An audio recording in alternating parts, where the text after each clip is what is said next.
정부가 공급 대책을 변변하게 내놓지 않으니까 이 공급을 못하고 있는 이유는 서울시 때문이야. 서울시가 공급을 막고 있네 하면서 이슈몰이 하는 거, 쇼하는 것밖에 안 되는 거죠. 네, 용산공원 아파트 공급 공방전으로 연일 뉴스가 뜨겁죠. 서울시에서는 여기는 뉴욕으로 말하면 센트럴파크 같은 곳이다. 실제로 센트럴파크보다 용산공원이 약간 작아요. 그런 센트럴파크 같은 곳에 무슨 아파트를 짓냐, 그렇게 할 수는 없다. 공원을 보존해야 된다. 이렇게 반대하는 입장이고요. 국토교통부 쪽에서는 아니다. 여기다가 아파트를 좀 짓자. 청년이나 신혼부부들을 위해서 아파트를 조금 공급하는 게 어떠냐. 이런 의견을 제시하고 있는데 둘이 첨예하게 맞붙고 있죠. 용산공원은 약 300만 제곱미터로 여의도 290만 제곱미터보다 약간 작아요. 8.13 부동산 공급 대책, 이재명 정권의 세 번째 공급 대책에 원래 수도권 핵심 지역에 10만 원을 공급하기로 했는데 그날 발표한 게 2만 7천 가구밖에 안 됐어요. 나머지 7만 가구는 발표를 왜 안 하냐 했더니 7만 원은 지자체장과 다 이야기를 했다. 이렇게 국토교통부 장관이 립서비스를 하더니 서울시장하고 협의도 없었던 거죠. 그래서 용산공원이 아파트를 짓냐 마냐 공방전이 됐어요. 그래서 10만 호를 연내에 발표해야 되는 정부 입장에서는 7만 호를 더 발표를 해야 되는데 어디를 발표해야 되냐, 서리풀 지구를 발표를 해야 되냐, 아니면은 뭐 하남 쪽을 더 발표해야 되냐 막 고민을 하다가 용산을 이슈로 던진 거예요. 용산 공원을 개발해야 된다. 그리고 또 옆에 용산 기지창도 있잖아요. 기지창. 용산역 뒤편에 기차 기지창도 있고 그런 쪽까지 해서 공급을 더 발표하려고 정부에서는 보관을 가지고 있었던 거죠. 오세훈 서울시장 입장에서는 집값 못 잡는 책임을 용산공원으로 지금 이슈를 덮으려고 한다. 그래서 용산공원 이슈를 지금 던진 거 아니냐. 사람들한테 이 이슈를 던져서 이거를 쟁점화시켜고 갈라치기 하려는 거 아니냐. 이렇게 이야기를 하는 거예요. 오세훈 시장은 용산공원만큼은 절대로 여기다가 아파트를 때려 지을 수 없다. 이렇게 반대하는 입장이죠. 그래서 국토교통부 장관하고 오세훈 서울시장이 만났어요. 만나서 주택 공급 전반에 대해서 얘기했죠. 핵심 이슈는 용산공원이었지만 서울 그린벨트 쪽 이야기하고 또 용산국제 업무지구 이쪽에 지금 6천 가구를 짓냐 8천 가구를 짓냐 10,000 가구를 짓냐 한 1시간 정도 서울 식당에서 만나서 이야기를 나눴는데 끝나고 나서 국토교통부 장관한테 기자들이 물어봤더니 드릴 말씀이 별로 없을 것 같다. 그래서 평행선을 달리고 있다. 오세훈 서울시장도 용산공원에 대해서만큼은 이견이 좁혀지지 않고 있다. 이렇게 이야기를 했고요.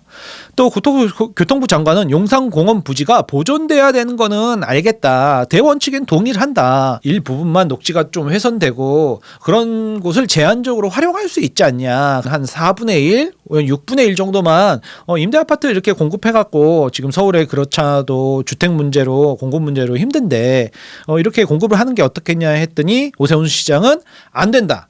대신 다른 대안을 제시하겠다. 용산공원 근처에 부지 몇 군데를 그쪽은 개발하는 건 적극적으로 지원을 고려해 보겠다. 이렇게 이야기를 했어요. 새로운 이슈를 또 던진 거죠. 정부에서는 서울 옛 방위사업청 쪽하고 바로 옆에 있는 군인아파트 이쪽하고 미군 장교 숙소였던 이쪽하고 그리고 용산 어린이 정원까지 요 네 군데를 지금 좀 개발을 하자. 오세훈 서울시장은 안 된다. 거기는 안 되고 그 옆에 쪽을 한번 개발해보자. 그래서 캠프킴은 예전부터 이야기했던 거라서 지금 개발하고 있고 정화 작업하고 있고 문화재 이쪽에서 발굴이 됐어요. 그래서 좀 딜레이 됐었고 했던 지역과 그리고 유엔사 쪽 그리고 후암동 한국은행 생활관 경리단길 국군재정관리단 쪽 그리고 그 밑에 수송부 여기 미군 뭐 차량들 수송부 있잖아요. 그쪽이 아직 지금 반환이 안 된 상태예요. 그래서 요거 반환 받으면 여기까지. 그래서 개발을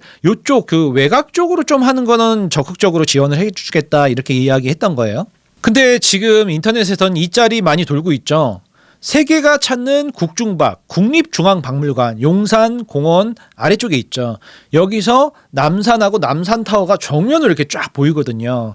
국립중앙박물관이 이렇게 디귿자로 돼 있어요. 그래서 그 사이에 남산하고 남산타워가 이렇게 요즘 서울타워라고 하나요? 네. 정면으로 보이면 여기가 굉장히 멋있거든요. 그래서 K컬처다 그러면서 외국 사람들도 엄청 몰리고 전 세계에서 지금 박물관 방문객 수가 3위랍니다. 3위. 그래서 정부에서도 지원을 해주고 그런 마당에 이 앞에다가 아파트를 임대 아파트를 때려 짓는다? 절대로 동의 못한다. 이거를 이 좋은 국립중앙박물관의 경관을 아파트로 가리시겠습니까? 이렇게 이야기를 하고 있는 거죠. 사람들은. 국중박과 남산 경관을 지켜주세요. 용산 어린이 정원 부지 임대주택 건설 계획을 재검토하라. 이러면서 지금 반대하고 있는 거죠. 그럼 찬성하는 사람들의 입장과 반대하는 사람들의 입장을 좀 더 구체적으로 한번 들여다볼까요? 찬성은 어떤 찬성이 있겠어요? 국가하고 국토교통부가 서울에 마땅히 빈 땅이 없으니 개발할 데가 없다. 그러니까 공유지를 조금 활용하는 건 나쁜 건 아니자. 지금 청년과 신혼부부들이 주택난이 시급하다. 이렇게 이야기를 하고 있는 거죠. 반대 입장은 뭘까요? 그러면 서울 도심의 한복판에 이렇게 공원이 유지되는 것 자체가 기적인데 이걸 한번 훼손하면 다시는 복원이 불가능하다. 마지막 남은 녹지다. 핵심 자원이다. 이런 거를 개발하는 거는, 그래서 아파트를 짓는 거는 일부 로또를 만들어서 일부 당첨자들한테만 엄청난 혜택을 주는 거다. 당연하죠. 우리 집 앞에가 용산 정원이야. 얼마나 좋겠어요. 그러면은 아무리 임대 아파트로 한다고 해도 그 임대 아파트 당첨된 사람들만 지금 너무 혜택을 받는 거 아니냐. 그래서 거기서 뭐 몇 년을 살게 해줄 거예요. 최근에 보면은 뭐 20년 살게 해줬는데 20년 살았는데도 안 나간다고 지금 버티고 있잖아요. 더군다나 또 이런 문제도 있어요. 오염을 정화해야 되고 저기 캠프킴 쪽 팠더니 문화재가 나오고 지금 이렇게 국민들과 서울 시민들과 어떤 사전 협의도 없이 여기다가 아파트를 공급하려고 한다. 이렇게 하면은 서로 분란만 생기지 않냐. 여기 교통 체증도 생길 거고 인프라도 없는 곳에 아파트가 들어가면 뭐 상하수도 시설도 있어야 되고 문제가 많이 생긴다. 이런 이야기죠. 네, 이번에 제 책 3권이 나왔죠. 초급, 중급, 마지막 실전편. 이번 실전편 3권에서는 28개 단지를 찍어드렸어요. 이번 3권 출간을 기념해서 저자 강연을 강남역에서 8월 29일 토요일 오전 10시에 3시간 동안 진행하고 강의 후에는 커피숍 뒤풀이 타임에 질의응답을 받습니다. 선착순 100명이고 책을 가지고 오신 분한테는 사인도 직접 해드립니다. 그리고 인서울의 인강남 내 집 마련하신 선배들도 또 많이 참석을 하세요. 저도 돌아다니면서 질의응답을 받지만 인서울 내 집 마련을 하신 선배들의 조언과 이야기도 귀담아 들으면 도움이 많이 되실 겁니다. 그럼 8월 29일 날 강남역에서 뵙겠습니다. 특강 관련 더 자세한 정보는 아래 고정 링크로 달아놓겠습니다.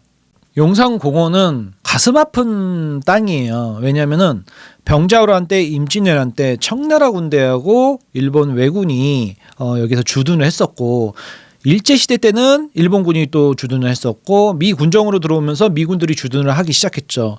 그 미군들을 저 평택 쪽으로 보내고 여기 땅을 반환받기 시작해서 2006년도 8월에 용산 미군기지 땅을 돌려받고 여기다가 용산기지 공원화 선포식 용산 민족 역사공원 이러면서 건립추진위원회 이렇게 선포식을 하고 특별법도 만들었어요. 용산공원 특별법이라고 해갖고 이곳은 용산공원으로 유지를 한다. 용산은 아픈 역사를 가진 땅이지만 이제 이 땅에 새로운 미래가 열리고 대한민국을 상징하는 기념비적인 공원이 들어서게 될 것이다. 그러면서 민주당에서 이거를 추진했었던 거예요. 그랬는데 이제 와서 민주당에서 여기다가 임대 아파트를 막 때려 짓자 이렇게 이야기를 하니까 서울시에서는 반대를 하고 있는 거죠. 용산공원 특별법 보시죠. 국가는 본체 부지 전체를 용산공원으로 조성함을 원칙으로 하며 본체 부지를 공원의 목적으로 용도 변경하거나 매각 등의 처분을 하여서는 아니 된다 이렇게 썼잖아요. 그런데 지금 국회에서 용산공원 특별법을 바꾸자. 바꿔서 여기서 아파트를 좀 짓게 하자. 이렇게 이야기를 하니까 원래 취지하고는 좀 많이 벗어나고 있는 거죠. 그래서 국회 교통위원회에서 이제 대정부 질문을 하는 거죠. 국토교통부 장관이랑 국토부 고위직들 앉혀놓고 이게 말이 되냐, 여기다가 임대아파트를 때려 지으면은 그러면 공원이 훼손되는 거 아니냐, 일부 당첨자들만 로또가 아니냐, 이런 이야기 질문들을 막 하는 거죠. 여기서 문제가 아까도 얘기했지만 여기 토지가 지금 정화 작업이 필요한 토지들이 많아요. 이게 5년에서 10년 정도 정화 작업을 해야 된다고 전문가들이 이야기를 하는데, 그런 문제와 첫 번째, 두 번째는 문화재 발굴 이슈가 있어요. 여기 땅을 파다가 보면은 문화재가 발굴돼서 지금 캠프킴 쪽도 지금 몇 년 딜레이 됐고 이렇다는 거고요. 그리고 세 번째는 여기가 공원 용지로 돼 있어요. 주택 용지로 돼 있지가 않단 말이죠. 그러니까 완전히 지금 아무것도 없는 상태예요. 백지종이 같은 상태예요. 그런 상황에서 여기다가 뭐 아파트를 지으려면 그냥 아파트만 지으면 되는 게 아니죠. 그래서 종합 기본 계획이 나와 있어야 되고, 여기 도시 계획이 있어야 되고, 여기가 주거 시설이고 상업 지역이 있어야 되고, 그리고 도로, 학교, 상하수도 이런 인프라를 다 건설해야 돼요. 이런 게 지금 준비가 아무것도 안 돼 있는 상태에서 여기다 그냥 아파트를 때려짓겠다. 이런 거는 좀 말이 안 되죠. 그리고 지금 뉴스에는 아직 안 나오는데 여기 바로 옆에 한남 뉴타운이 붙어 있어요. 한남 뉴타운에 10,000세대가 넘게 지금 재개발 지역 다 밀고서 지금 공사를 하고 있거든요. 그러면은 이렇게 대규모로 아파트가 들어가면 여기 최소한 뭐 한 2, 3만 가구는 짓겠다고 지금 그러는데 교통 환경 영향 평가를 해야 돼요. 한남 뉴타운 2, 3, 4, 5구역만 해도 지금 12,000가구가 넘게 지금 미니 신도시급으로 지금 짓고 있거든요. 그 언덕배기 이태원 아래쪽에 한남 뉴타운 한강까지 거기에 있는 수많은 재개발 빌라들 싹 다 지금 밀고 있습니다. 그래서 한강 이렇게 지나가다 보면 강변북로나 88에서 이렇게 보면은 거기 언덕배기에 싹 다 포크레인으로 밀고 있어요. 그래서 2, 3, 4, 5구역, 1구역은 지금 정비구역 해제됐다가 다시 지금 진행 중이고요.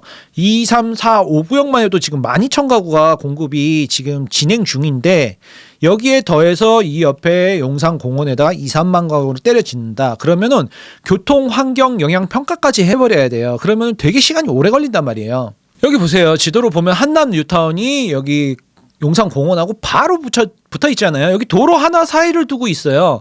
그래서 한남 뉴타운 쪽에 용산구청이 여기 새로 지은 게 여기 있고 그 바로 옆이 이제 용산공원이고 그 위가 이태원이잖아요. 그리고 바로 아래는 동부이천동 있고 한강이 이렇게 있단 말이에요. 그런데 여기를 개발을 2, 3만 가구를 해버린다 임대아파트로. 그럼 한남 뉴타운하고 이거하고 합쳐서 3, 4만 가구가 개발이 되고 인구가 인프라를 누릴 수 있는 도로도 넓게 정비가 돼 있어야 되고 학교도 있어야 되고 초, 중, 고가 다 있어야 되고 이런 게 지금 계획에 있냔 말이에요. 교육부하고 협의가 돼 있냔 말이에요. 전혀 없는 상태에서 지금 개발을 하겠다는 거죠.